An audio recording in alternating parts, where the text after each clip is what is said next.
Hi, my name is Mary Mwai. Welcome to Anchor TV. I'll be your host on Mental Mind Matters podcast. We'll be talking more about mental health with my co-host. Mahetabe Wanjiro Kinyanjue, whereby we'll be covering a topic on Mind Matters podcast, whereby we'll be talking on mental health. So what is mental health, Moi? So mental health, it is a state where you realize realization of a person being in a position to address stressors and not merely the absence or state of mental health illnesses, but the well-being of one's mental health. So on this podcast, we want to create an awareness on what is really mental health, and also wanted to create a safe space whereby people are aware of their mental health, and also let it be a topic whereby everyone can be able to cope up with and be able to talk about mental health. So on today's podcast, breaking the silence on mental health. So Mary Moy, what do you want us to cover on today's episode? So we want this episode to be approachable and a safe space for everyone. And June being Men's Mental Health Awareness Month, we're going to address about the breaking of silence when it comes to men's mental health. Yeah. So on today's episode, we find that's why we chose the topic on men's mental health, because we find that many men find it hard to discuss on their mental health, or how to discuss on their well-being on mental health. They find it hard to address the topic. For example, how do men deal with anxiety? Like we all do since we were young, even when we are praying, since we were young, we know that the young boys, they have always been raised in a way that they have to be strong. They have been raised in a way that they have to be strong. They have to hide their emotions. They don't have to cry. They don't have to feel pain. So like when you used to pray and maybe a boy felt down and then he start crying, he'll be just been told wanaume hawaliangi, vijana hawaliangi. So it starts from the word go, when the boys or the young men, they are hidden from taking account how they feel. So even when they grow up with that kind of masculinity, negative masculinity, where they're not given a safe space where they can think and feel and express the way they feel, whether it's in good times or bad times. So when they're having a bad time, they find it hard to seek help, even to tell their own peers, because they don't want to be seen as if they are less of a man or less of a person.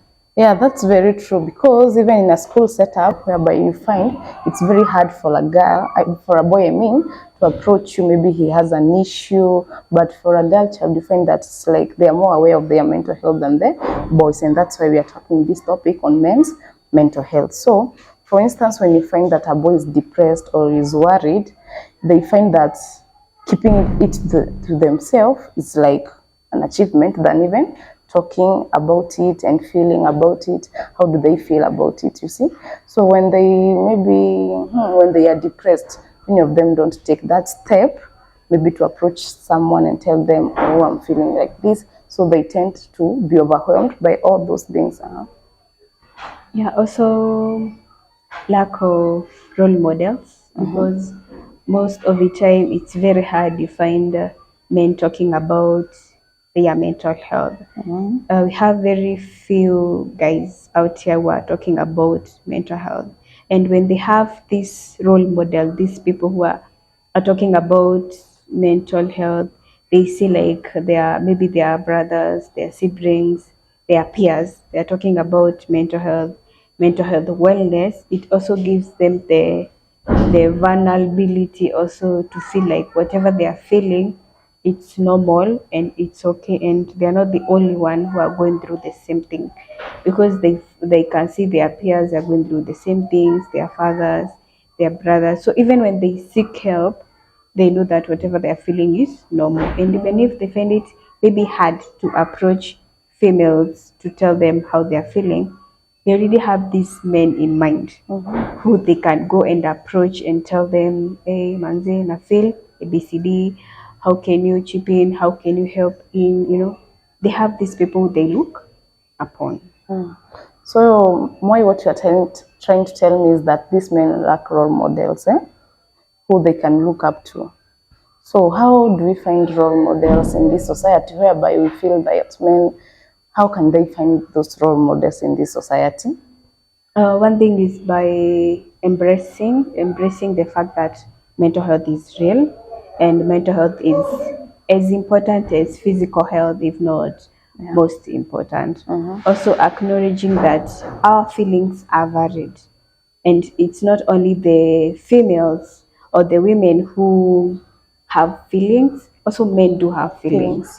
And also expressing how you feel, it's not something bad, it's not a weakness, it's not that you are doing something wrong. And also by I think having, you see, like women have these groups, akina chamas and everything. I also think that the males should come up with the same groups, the same initiatives where they have men talks, and real men talks, like not only talking about football teams and everything, Or how they can save up for a shamba. yeah, and betting and stuff. Also talking about their mental well-being, because if you're not mentally stable, it will take you a lot for you to achieve what you want. Because if you're stressed up, you're depressed, you're not in a position to achieve. Your rate of productivity is quite low compared when you are mentally okay. So I think the older men, they should take the initiative of taking these young men who are still growing and creating a safe space, and for them that they can feel free to go and seek help when they are not okay. Also going to, you see, like when we go to schools and talk to young girls and tell them ABCD, this is how life is. The same case we should do when it comes to boys. We should let them know that we feed them with information about their mental health state. You see, like for instance, like the adolescent, they really struggle with self identity, and they want to be like other boys. That is one thing. They want to be like other boys. The next thing, this, when they are adolescent, they want to fit in. And I think that is where some of the places we see that the boys are engaging in things like alcoholism, because they are trying to fit in with their peers. So I think we have initiative, like we have initiative for mental health. That is a good initiative where they create a safe space for the youth to empower themselves through art and express the way they feel, and also learn about their mental well-being. Also, we have CEOs, we have CBOs, also NGOs, also we have other groups, and also watching mental health podcasts, which can help in creating safe space for the young men. We have also seen our DP, our deputy president wife, has also been embracing on boy-child mental health, and she has done a lot in many schools, whereby we find that many girls have been more empowered than the boy-child there.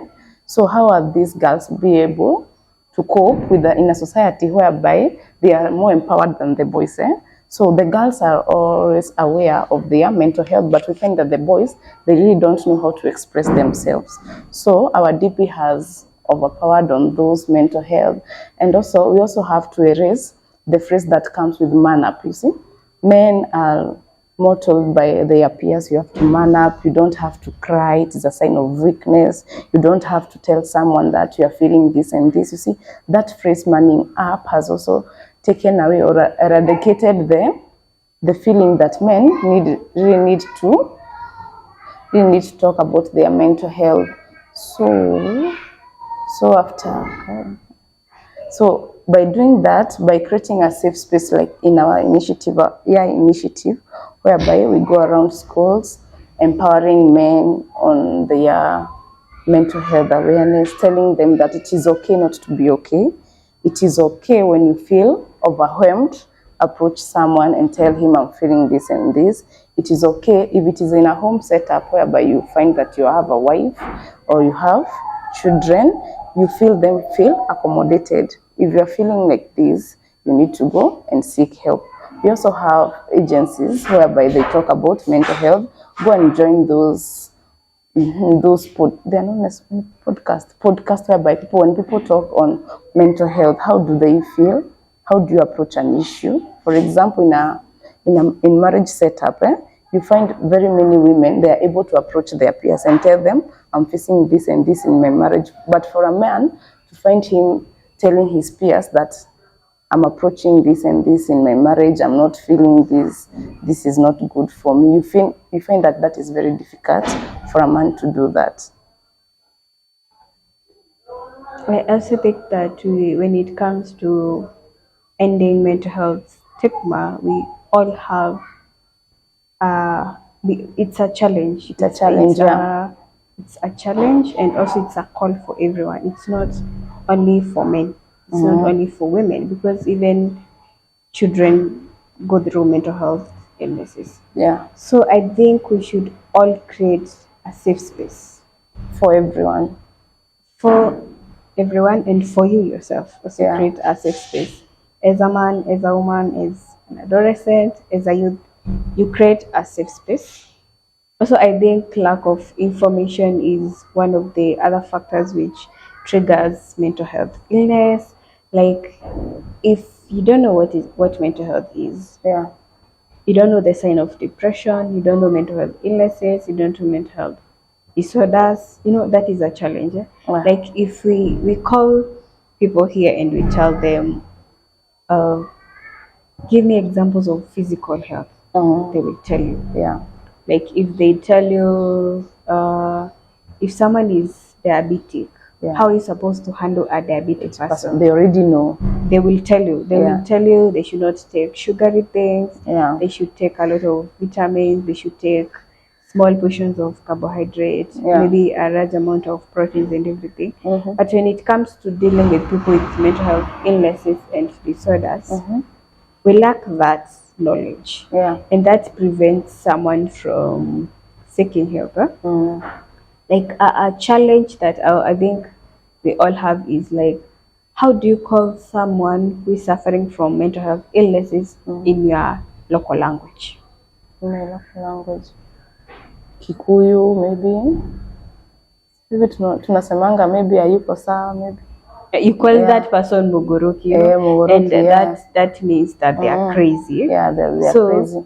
Even if someone is having this mental health illnesses, they find it difficult to go and seek help, because nobody wants to be called Amwenda Wazimu, honestly. I also don't want to be called Amwenda Wazimu. Or nobody wants to accommodate that person. So the attitude that we have when it comes to mental health, and also the attitude that we have, that lack of knowledge, that lack of understanding about mental health concept, like, what is mental health? What are some of the mental health illnesses and disorders? If someone is stressed up, how do you know that person is stressed up? Some of the symptoms that comes with someone who is stressed up. If someone comes and tells you, I'm stressed up about something, I'm depressed, how do you handle them? Also, we don't have enough people who are trained for the PFA, psychological first aid. Like, when someone faints, you already know what to do. You know how to handle them. You know how to maybe you remove their shoes, you remove some of their clothes. Maybe pepete. But when it comes to PFA, very few people know how to handle. Few people know about psychological first aid. So that is also another challenge that we have. So you should take that initiative as yourself. You educate yourself about mental health illness. You educate yourself about mental health illness, and what you should do when you're suffering from these illnesses, the approach. Yeah. And for the society in general, we change our attitude when it comes to people who are suffering from mental health illnesses Yeah. and disorders.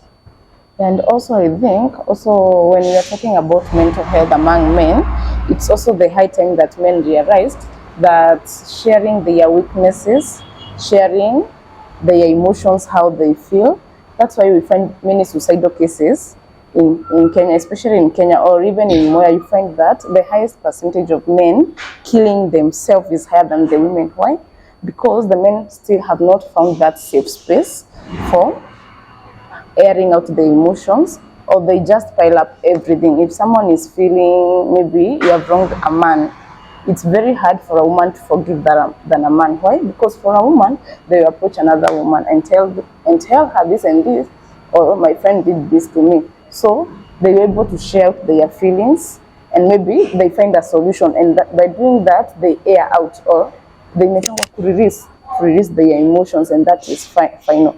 But for a man, what do? They just pile up everything, and by the end of the day, they don't find a solution to anything. They just hang up themselves. That's why we find many suicidal cases among men than women, or rather girls.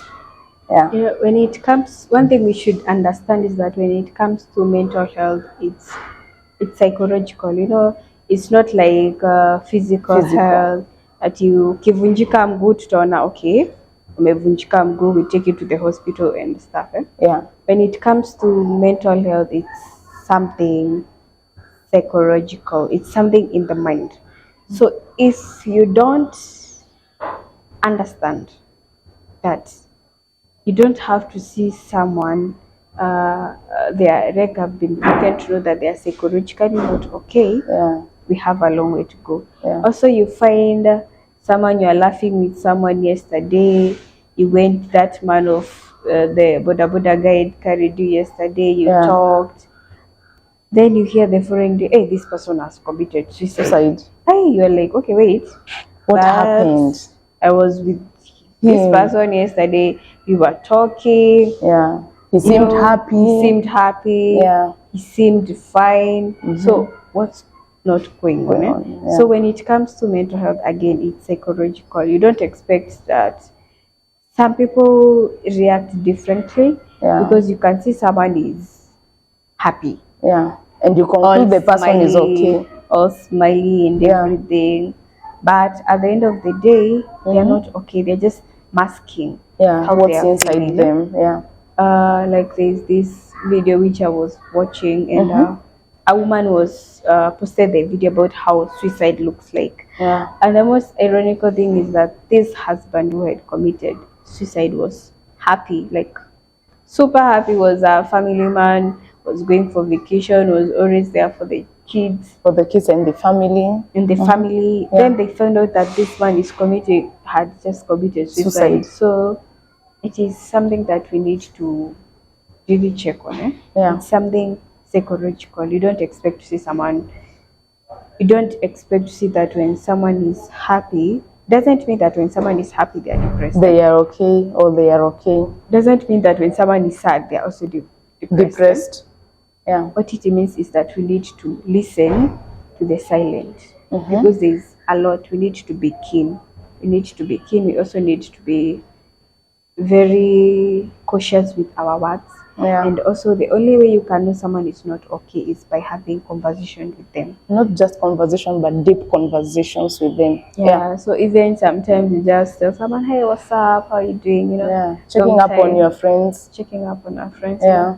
We don't have to show love when someone is already gone. Dead. When they're already alive and you can check up on them. So I think we should take that as a challenge, that you should check up on our men. Yeah, and also you don't have to conclude sababu mtu alikunyamazia and you just conclude it's okay, maybe he's fine.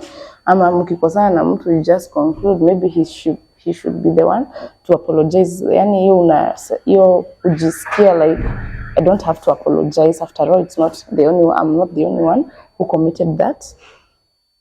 for you to have those indifferences. You just have to come out, even if you're not the one who did that mistake, just come out and apologize. It costs you nothing to apologize, by the way. Yeah. Accountability is very important. Yeah, accountability. Welcome back to Mind Matters podcast. So in this session, you're going to talk about signs, the warning sign for men's mental health, Yes. the importance of men's mental health, and how to manage or how to cope up with mental health illnesses, and how to take care of men's mental health. Yeah. So some of the warning sign is change of appetite. If someone starts to maybe eat A lot. or maybe they just refuse to eat as they used to. Also, So maybe others, their meals.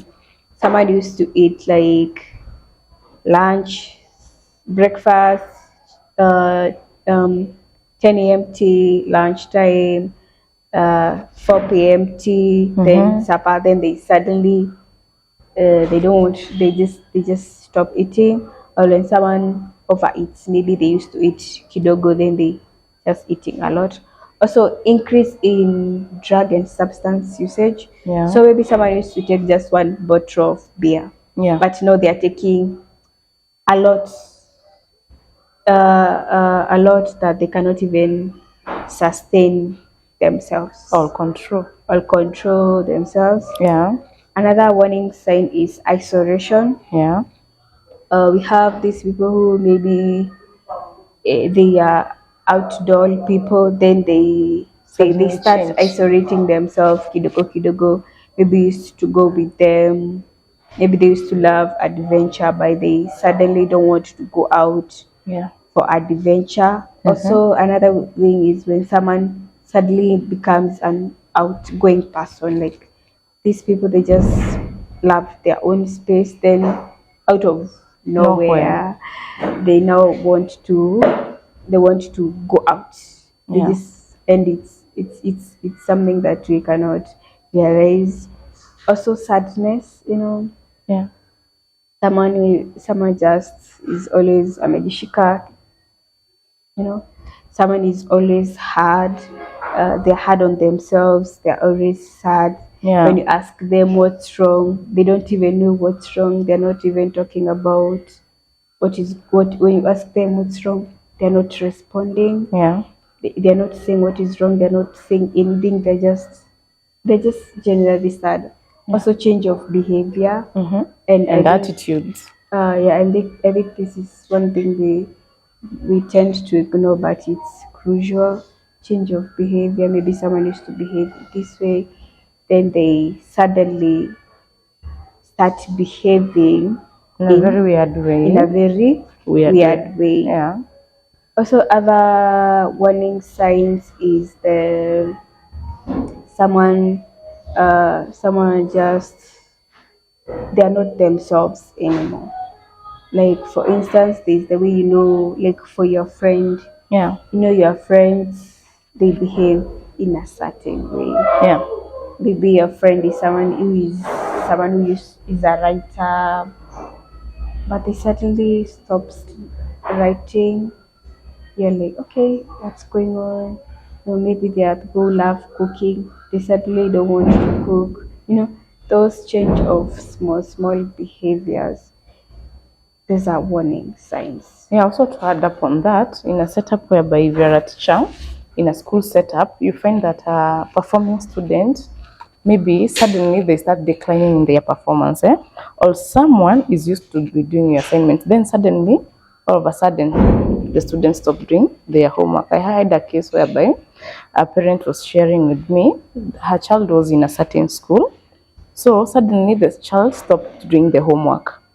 And the mother is so harsh, doesn't want to know. But one day the mother decided to know, why does my child doesn't do this? And it is a particular homework, not just science or any other, but it was the mathematics homework. And so the parent decided to know, why does the child, kwa nini ni mathematics peke yake ndio hafanyi, not any subject. So the teacher dived in to know the mother now, and she found out that the maths subject was being taken care of by the class teacher. And so the class teacher ni yule yenye mtoto alianza kucomplain anamuonea you see. And so the child decided and won't be doing mathematics homework because she doesn't like the teacher. So it's like the teacher alikuwa ameweka ile mtoto ile baridi. So that now how did the child react? It was a negative, you see, reaction, eh? So you find that the child hata asubuhi akiamshwa hataki kuenda shule. The child declines in her performance. Why? Because there is like a trauma amekuwa na the teacher. And so how does the child react? Anakataa kufanya assignment. So how do we deal with such cases? You find that case, if the parents did not dive in to know anything, unaona mtoto angebaki performance yake iendelee kuwa chini na bado mtoto anapata hizo those traumas, eh? And those traumas come to affect the child even when they are grown ups, you see. They don't know how to talk out their problem, but they react in a certain way. So far from there, so we can check on the importances. Why is it important to take care of our mental health? As much as we take care of our physical health, why is it important now to take care of our mental health? So first, mental health. By taking care of our mental health, we find inner peace. That is, maybe mtu akikosea, you find you have that inner peace that you don't retrieve back in a negative manner. For example, mtu akukuja kukanyange, maybe the person is stressed, hata haoni kwenye anaenda, you see, but amekukanyanga unintentionally. But if your mental health, you are very okay, you won't retrieve back in a negative way. Maybe you just smile and walk away. But you find in a society whereby everyone is coping up with stress, someone is coping up with depression, someone is coping up maybe with stigmas. Ukikanyanga such a person, ama mkuje in wrong terms with such a person, you find even yourself on a wrong foot with the person.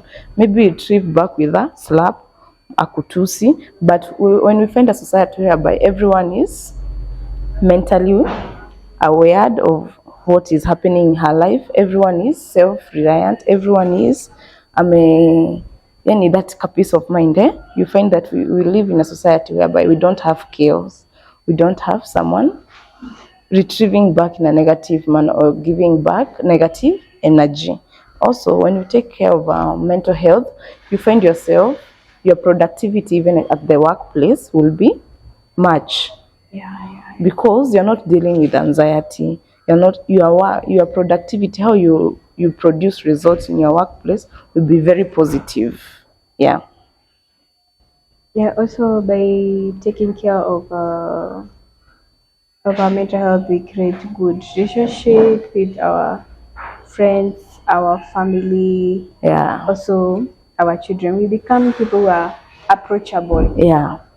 Approachable because, like you said, you can step on someone, then they overreact. They make a small thing to be a big thing, which was supposed just to be a small thing.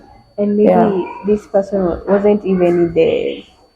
Maybe they had their own issues. Yeah. But you just by stepping on them, you triggered whatever they were hiding or masking down in their bodies, in their minds. Yeah. So when we take care of our mental health, we did it well with others. Yeah.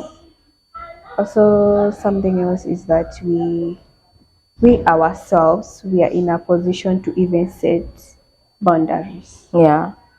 With other people. Like, even in friendship, in the families, you know when to set boundaries. Yeah, and lanes, when to create lanes with everyone. Yeah, you know where to set boundaries, even in a more respectful way. Yeah. Without making someone feel inferior. Yeah. So you know how to set boundaries and also respect other people's opinions. Yeah. And also make people understand you as a person, this is where you're coming from, and you're not necessarily attacking them, but just maybe bringing your points or correct them in a meaningful manner. Yeah. Also think when we have another importance of mental health, having a mental health, having a mental health well state is that it prevents illnesses. Like stressors, depression. We have a better coping mechanism, Mechanism, for yeah. this stress. Mm. Like when these men, since our today's topic is based on men's mental health, they're in a position to cope about with the stress. Yeah. You see, like the APL.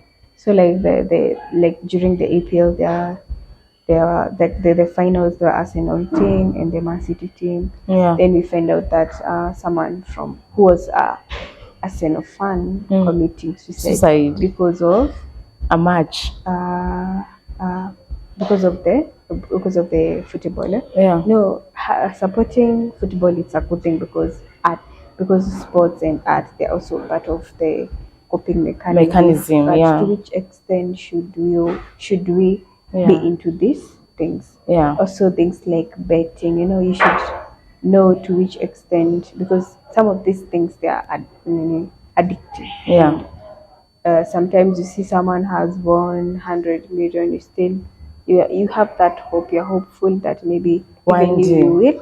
you win. Yeah. But sometimes we should know how, to which extent should you go into these things, Yeah. to which extent should you invest in something else. Yeah. So I think we should invest on our mental health. Mm-hmm. As much as we invest on our physical health, the same when you feel sick, the first thing that comes in your mind, you want to go to the hospital. So when you feel depressed, what's the first thing you decide to do? I think the first thing is talking to someone. Yeah. Someone Okay. who you feel this is the right person to talk with. You feel a comfortable space. You feel you are in the right space to talk with that person. You can talk to someone who you trust. Yeah. It can be a friend. Yeah. A colleague at work. Yeah. Also, Or even your partner if you are in marriage. also your parents, Yeah. especially for the adolescent and the young people. Mm-hmm. Also your teachers. Yeah. Yeah, those are some of the people who you can talk to. Yeah, Yeah. because it's that is the most important thing, is to talk to someone before you know the way forward. Yeah. Then maybe if it is something quite intense, Mm-hmm. you can Go to a therapist. Yeah, you can go for therapy, and Yeah. therapy is good. Yeah. There are so many reasons why people go for therapy. Mm-hmm. Some go for therapy because you don't have an option, you have to be there. Yeah. Maybe you're dealing with disorders, so you have to be under treatment to manage the disorders and how to cope with them. Mm-hmm. Also, some go for their personal, like a discovery journey, Yeah. just to know more about Themselves, to discover themselves. Yeah. To know about who they really are, because we are not, nobody's perfect. We are not perfect. We're all dealing with something. Yeah, So we all have battles we are dealing with. We can't be all perfect throughout. Going for therapy, even for men, it's not a sign of weakness, because we also have men who are therapists and counselors. So when we go for men for therapy, when these men or when anybody else goes for therapy to seek help, doesn't mean that they are less, or they're not man enough or something, because therapy is good, and I think we should embrace therapy. The way you go for a blood pressure checkup, or to measure your weight, your height, you don't find it awkward. I think the same thing we should do with therapy. We should normalize therapy, because I think that's where the magic happens. Because when you go to therapy, it is a process. It is not a one day thing. It's something you go. You and your therapist, you try to maneuver, because they are taking you for. It's like a journey. Actually, it is a journey, and an eye opener to many people. Yeah. So when this, as we're celebrating men mental health awareness month, we encourage men to go and seek help. Yeah. To go for therapy, and it's okay. Yeah. It's okay. We have hospitals which they offer, in fact, free therapy. Actually, because therapy is quite expensive, and that can prevent people from Going, seeking. yeah, Yeah, because if one session is 2,500, it can be a bit harder Yeah. for a normal person to be for it. yeah, But we have hospitals where they offer free free therapy. therapy, yeah. And if also you have, I think even the medical insurance nowadays they're They starting, cover, they're starting to cover therapy. yeah, So also I think that can be also be another option. yeah. So let's normalize going for therapy even for the men. Men, yeah. And also for if you're in a workplace, let us create that maybe once an year whereby you acknowledge mental health and you acknowledge maybe you can involve like activities like arts for you to for people to understand more about mental health because it's like a topic that many people don't talk about. Yeah, I don't know why many people find it hard to discuss about mental health, but by creating awareness maybe at workplace, whereby you find there's a sector or a person who is secluded for that, then maybe it is in a school whereby we find a counselor, not a teacher, but also a teacher who is also a counselor who can be able to cover that topic on mental health, who can be able to show others the importance of those mental health, who can be able to discuss with others the dangers. If you don't do this, what can this affect you? You know, when you don't take care of our mental health, it can also adversely affect also your physical health. Yeah, it goes down like that. So by taking care of our mental health, it has very many importances that will help us in our lives, even on our ongoing activities in life.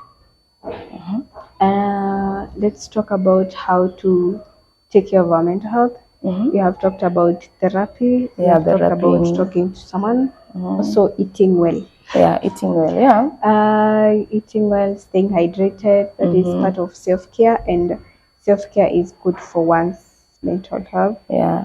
And those who can afford to go to gym also, gym releases a lot of stress, a lot of toxic things. You feel relieved after maybe going for gym. It's also another therapy session for someone.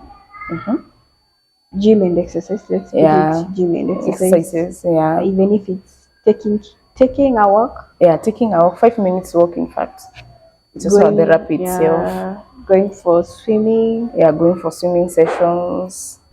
also writing, journaling. Journaling is part of, Yeah, it's very important, and journaling is just writing about how was your day, the encounters of the day, the setbacks, how did you cope up with everything? Yeah, it is also something good because after the end of the week, you can go through your journal and see, I did this, I was able to do this like this. And you can also help someone who was also in the same situation as you are. so journaling, and also journaling, exercising, Therapy, we have talked about therapy. taking exercises, taking walks and everything. Yeah, Also listening to music. music, yeah, it's also a therapy on its own. Listening to music, Yeah, dancing, uh-huh. doing art, Yeah, doing that, drawing. drawing, crochet. Yeah, Art has a lot of benefit in mental health. So yeah. those are some of the ways that you can take care of your mental health. So as we conclude on Men's Mental Health Awareness Month, we Breaking the silence on men's mental health. Yeah, breaking the silence. So it's a call. It's a call for everyone. It's a wake up call for everyone. That starts with me and all of us. Yeah. We create a safe space for everyone. for these men to go and seek help, and also I hope men's mental health should be every day. It shouldn't just be for only June. We shouldn't be only thinking about men mental health on June. We should Yeah, thinking about men mental health every day, each and every day because it encompasses every day. It's a daily activity, in fact. and it is important. Yeah. It is important for them to acknowledge that it's okay not to be okay. Yeah, It's okay to seek help. It's okay to talk about how you feel. yeah. It's okay to express how you feel. So these are some of the links that we should put in mind. And thank you for having us. This is our first podcast. I've been your host. Be having more sessions on Mental health. On Mind Matters podcast. I'm your host Mary Mwai. And I'm Wanjiro Kinyanjui. Thank you.